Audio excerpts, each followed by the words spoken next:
Les Football Leaks est un phénomène qui a été publié sur Mediapart déjà depuis plusieurs semaines et qui secoue le monde, notamment à coup de révélations fortes sur les grands clubs européens et plus particulièrement sur les montages financiers manigancés entre ces derniers et les patrons de l'UEFA, mêlant au passage hommes politiques et chefs d'État. Nicolas, peux-tu nous en dire plus sur ce sujet ?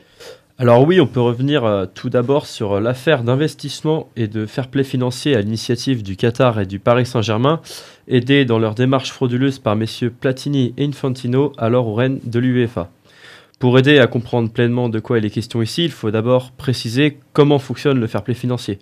C'est donc un organisme qui surveille les achats de joueurs et des clubs pour éviter notamment la concurrence déloyale. Cependant, il faut également préciser que le fair play financier n'empêche pas un club d'investir. Il empêche seulement un club de perdre de l'argent et de s'endetter excessivement. Pour prendre un exemple, si le Real Madrid achète demain Paul Pogba pour 200 millions d'euros, le fair play financier s'assurera que ces mêmes 200 millions d'euros soient revenus dans les caisses du Real à une date butoir qui peut être de 4 ou 5 ans selon les cas. Et donc, quelle est l'implication du Paris Saint-Germain et du Qatar dans cette histoire ? Oui, donc c'est à ce moment-là que le Qatar rentre en jeu pour le Paris Saint-Germain avec l'achat de Neymar pour 222 millions d'euros.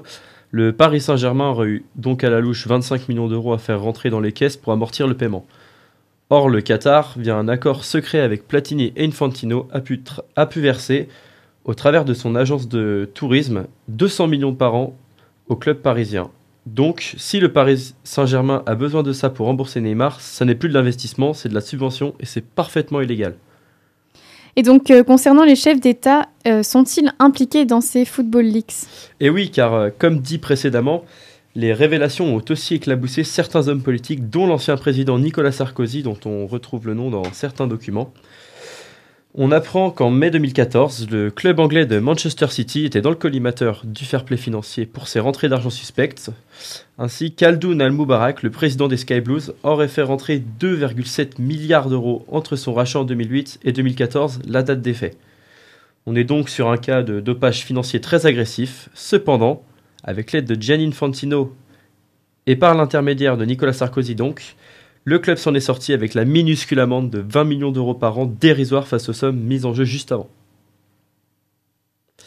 Mais certains chefs d'État sont aussi impliqués, comme Vladimir Poutine, qui aurait permis d'injecter plusieurs centaines de millions d'euros dans les clubs moscovites et le Zénith Saint-Pétersbourg illégalement, mais qui aurait trop intimidé l'UEFA pour que l'organisme tente de sanctionner les clubs russes. Et donc, comment peut-on lutter contre toutes ces injustices ? Bien en fait, avec ces trois affaires, on voit que Michel Platini et Gianni Infantino, les deux papas du fair play financier, sont les premiers à détourner leurs règles pour nous servir leurs intérêts qui sont ceux des clubs ultra riches. Le problème, c'est qu'il est de ce fait impossible de punir les clubs transgressant la règle.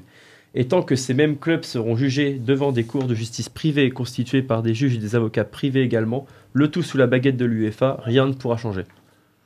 Eh bien, merci à toi Nicolas pour toutes ces informations.